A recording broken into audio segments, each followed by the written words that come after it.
ذات کی قسم جس کے قبضہ قدرت میں علی کی جان ہے، یہ آج کا زلزلہ اللہ نے جن ہاتھوں پہ روکا ہے، یہ قیامت کا زلزلہ بھی اللہ انہی ہاتھوں پہ روکے گا۔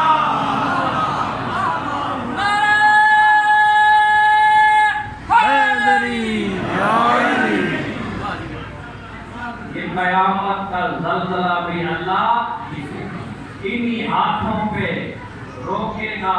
اس وقت یہ کہتا ہے اب میں کیا کروں، یا یہ قرآن کو چھوڑ دوں یا پھر علی کو چھوڑ دوں۔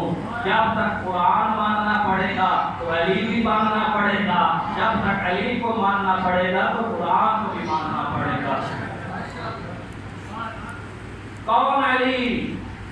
ایک روایت اور سن لیں کہ مسجد نبوی امیر المومنین نبی کے پاس بیٹھے، نبی نے علی سے کلام شروع کیا کہ اسی اثنا میں جبرائیل نازل ہوئے، اور دیکھو علی کی عظمت۔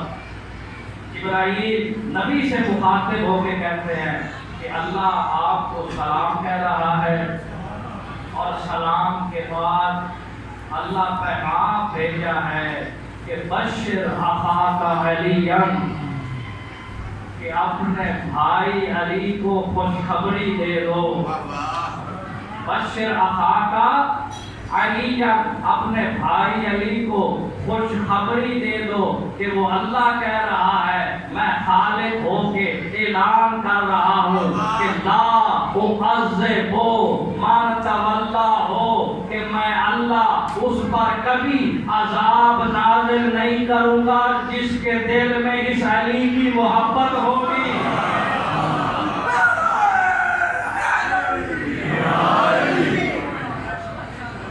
میں کبھی بھی اس پر عذاب نازل نہیں کروں گا جس کے دل میں علی کی محبت ہوگی۔ جس کا مطلب ہے جب بھی اللہ کا عذاب آیا ہے یا آئے گا تو اسی پر آئے گا جس کے دل میں علی کی دشمنی ہوگی۔ اور یہ ایسا اللہ کا اعلان ہے کہ اللہ کا جو عذاب کا وعدہ تھا، یہ عذاب کا وعدہ اللہ نے آخرت کے لیے جن کے لیے کیا تھا وہ اپنے لیے کیا تھا، لیکن علی کی دشمنی کے لیے اللہ نے یہ آخرت کو آنا بھی گوارا نہیں کیا۔ فرمایا اس دنیا میں رہ کر بھی جو علی سے اپنی دشمنی کا اظہار کرے گا، چاہے وہ نبی کے پاس ہی کیوں نہ ہوگا، وہ میرے عذاب سے بچ نہیں سکے گا، وہ میرے عذاب سے بچ نہیں سکے گا۔ کہا میں اللہ اعلان کر رہا ہوں اس پر عذاب نہیں کروں گا جس کے دل میں علی کی محبت ہوگی۔ اور پھر فرمایا میرا دوسرا فیصلہ یہ ہے لا ارحم من عاداہ، میں غفور الرحیم ہو کے میں اس پر رحم بھی نہیں کروں گا جس کے دل میں اس کی دشمنی ہوگی۔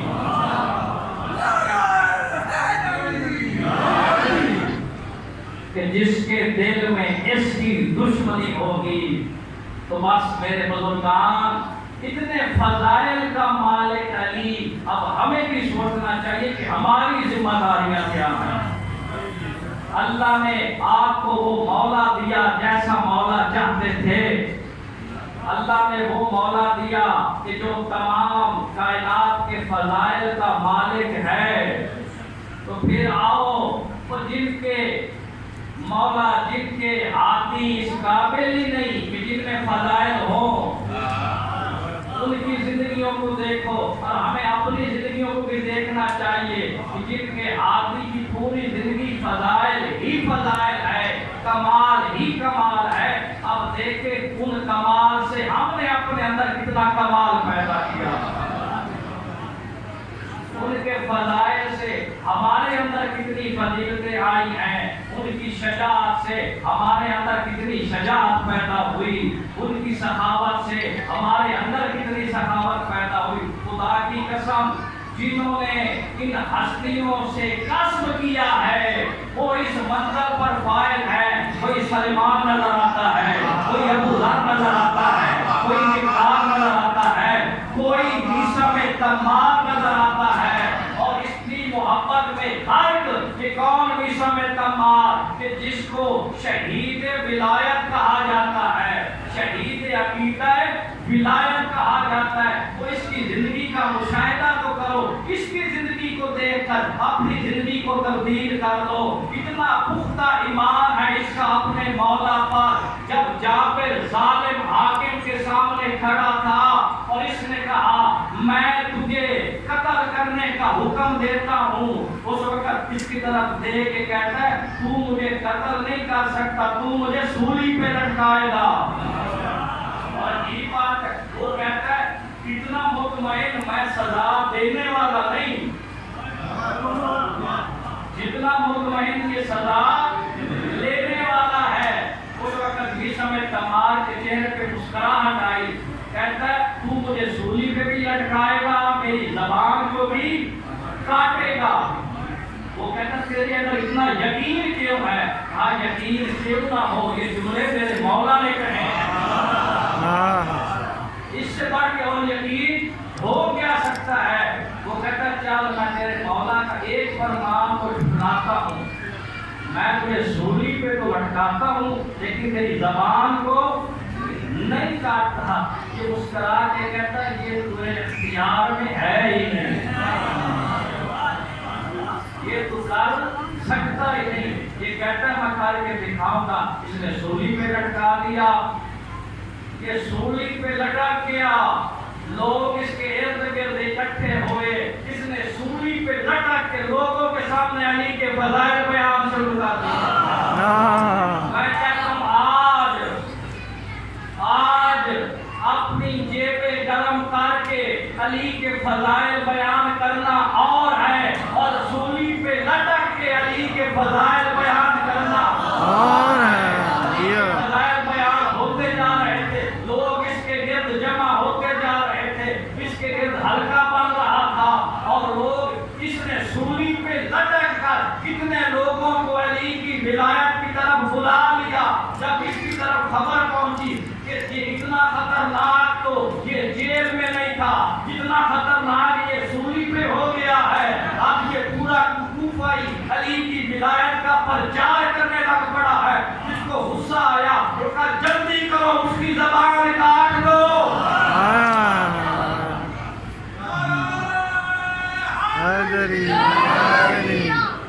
جلدی کرو اس کی زبان کاٹ دو۔ جب زبان کاٹنے والا اس کے قریب آیا، اس کے چہرے پہ اور مسکراہٹ آئی، اس نے کہا جا اپنے حاکم کو کہہ دے تیری جرأت کیا ہے کہ تو میرے مولا کے منہ سے نکلے ہوئے لفظوں کو تبدیل کرے۔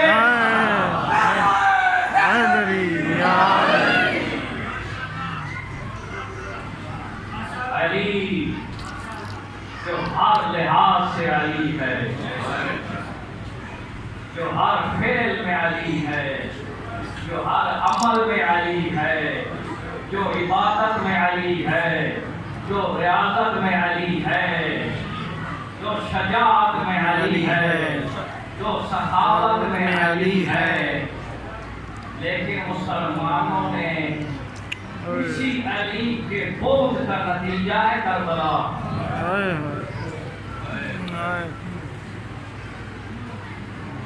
اور یہی وجہ تھی جب امام حسین علیہ السلام اشقیاء کے سامنے آئے اور کہا کہ اے لوگوں کیا میں نے دین کو بدلا ہے؟ کیا میں نے کوئی اسلام کا حکم بدلا ہے؟ کیوں میرے قتل کے در پہ ہو؟ تو یہی جواب یہاں پہ بغض ابی، تیرا جرم فقط یہ ہے تو علی کا بیٹا ہے۔ یہ کربلا یہ بقا ہوئی علی کے بغض میں۔ آج تو محرم ہے، آج کے دن حسین کربلا میں پہنچ گئے۔ آج حسین اس میدان میں آ گیا جس میدان کے لیے حسین پلا تھا، جس کے لیے حسین کی پرورش ہوئی تھی، جس کے لیے حسین اس دنیا میں آئے تھے۔ اداکاروں جب حسین کا گھوڑا رک گیا، حسین نے کہا ایک گھوڑا تو رک کیوں گیا ہے؟ جب گھوڑے نے کوئی جواب نہیں دیا، حسین نے کربلا کی آگ اٹھائی، تو تو جب ادھر جناب زینب نے خاک اٹھائی، بیوی دوڑتی ہوئی بھائی کے قریب آئی اور آ کے کہتے ہیں بھیا پتہ نہیں کیا وجہ ہے، مجھے اس خاک سے آپ کے لہو کی خوشبو آ رہی ہے، مجھے اس خاک سے آپ کے لہو کی خوشبو آ رہی ہے۔ اس وقت حسین پوچھتے ہیں من اسم هذه الارض، اس زمین کا نام کیا ہے؟ بتانے والا کوئی بتاتا ہے اس کا نام شق الفرات ہے۔ حسین کہتے ہیں هذه اسم آخر، اس کا کوئی اور نام بھی ہے۔ بتانے والا کہتا ہے اس کا نام نینوا بھی ہے۔ مولا فرماتے ہیں هذه اسم آخر، کیا اس کا کوئی اور نام بھی ہے؟ یا ایک بزرگ وہ کہتا ہے ہاں اس کا ایک اور نام بھی ہے، هذه کربلا، اس کا ایک نام کربلا ہے۔ اس وقت حسین کہتے ہیں اپنی سواریوں کو بٹھاؤ، یہ ہماری منزل آ گئی ہے۔ حسین سے جب پوچھا گیا یہ کون سی جگہ ہے، حسین فرماتے ہیں ہاں ہونا قتل رجالنا، یہ وہی جگہ ہے جہاں ہمارے مرد مارے جائیں گے، ہاں ہونا ذوبحا اطفالنا، یہ وہ جگہ ہے جہاں پہ ہمارے بچے ذبح ہو جائیں گے۔ اب حسین نے بڑا ضرب بھرا کیوں نہ کہا، حسین کہتے ہیں ہاں ہونا ہوتے قد نساؤنا، یہی وہ جگہ ہے جہاں زینب کی چادر اتر جائے گی۔ اللہ دارو حسین آگے فرماتے ہیں زمین کا مالک کون ہے؟ بنی اسد کے لوگ قریب آئے، کہا مولا ہم آپ کو ہدیہ کرتے ہیں۔ مولا فرماتے ہیں نہیں، میں اس کو قیمت لوں گا، میں خریدوں گا، پھر اپنے مشن کو اس زمین پہ مکمل کروں گا۔ تو امام نے قیمت اس زمین کو خریدا، کہا پریشان نہ ہو، یہ زمین فقط 7 دن تک میرے پاس رہے گی، اس کے بعد میں زمین تمہیں ہدیہ کر دوں گا، اس کے بدلے میں میری کچھ وصیتیں ہیں اس پر عمل کرنا ہوگا۔ پہلی وصیت تو یہ ہے اگر تمہارے لیے ممکن ہو جب عاشور کے دن ہمارے بے گور و کفن لاشیں اس میدان میں پڑے ہو، تم اس طرح کرنا ہمارے لاشوں کو دفن کر دینا۔ اب سنو گے جب تعارض تھا تو بنی اسد کے لوگ خاموش تھے، جواب نہیں دیا۔ فرمایا اگر تم نہ کر سکو تو میرا پیغام اپنی مستورات تک دے دینا کہ تم اس طرح کرنا، پانی کے بہانے آنا، پانی لینے کے بہانے آنا، وہ ہماری لاشوں کو دفن کر دینا۔ پھر کہا اگر تم بھی نہ آ سکو، تمہاری بھی کوئی مجبوری ہو تو پھر اپنے بچوں سے یہ کہنا کہ بے شک پوری زندگی اپنی مرضی کا کھیل کھیلے، ایک دن میں حسین کی مرضی کا کھیل کھیلے، اپنے چھوٹے چھوٹے ہاتھوں میں کربلا کی خاک اٹھاتے جائے اور آئے ہمارے جسموں کی طرف، آگے وہ خاک ہمارے جسموں پہ ڈالتے جائے، وہ بچوں کا کھیل ہو جائے گا، ہماری لاشیں دفن ہو جائیں گی۔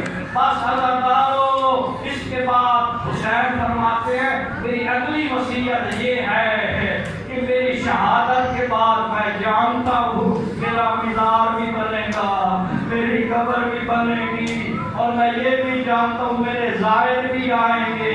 میری وصیت یہ ہے کہ میرا جو بھی زائر آئے 3 دن تک اس کو اپنا مہمان رکھنا۔ کتنا خیال تھا حسین کو اپنے زائرین کا، 3 دن تک اپنا مہمان بنانا، اس کو کھانا بھی کھلانا، اس کو پانی بھی پلانا۔ بس حضرت حسین وصیتیں کرتے جا رہے تھے، لیکن جب عاشور کا دن ڈھل گیا، حضرت حسین گھوڑے سے اتر گیا، علی اکبر کے کلیجے میں میلہ لگ گیا، عباس کے بازو قلم ہو گئے۔ حضرت کوئی لاش بھی ایسی نہ تھی کہ جو خاک و خون میں گلدان نہ ہو۔ علی کی بیٹی نے جب یہ منظر دیکھا تو اس وقت علی کی بیٹی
سجاد نے کہیں پہ اکبر کو اٹھایا، کہیں پہ قاسم کو اٹھایا، کہیں پہ جناب ہور کو اٹھایا، ہر لاش اٹھاتے رہے، جہاں جہاں پہ دفن کرنا تھی وہاں پہ دفن کرتے رہے۔ لیکن یکدم جب سجاد کی نظر اپنے چچا کی لاش پہ پڑی، سجاد کی چیخ نکل گئی اور کہا اے چچا، آپ کی یہ حالت، ہمارے پورے بنی ہاشم میں آپ سے بڑھ کے کسی کا قد نہ تھا، لیکن آپ کی لاش کی حالت یہ ہے۔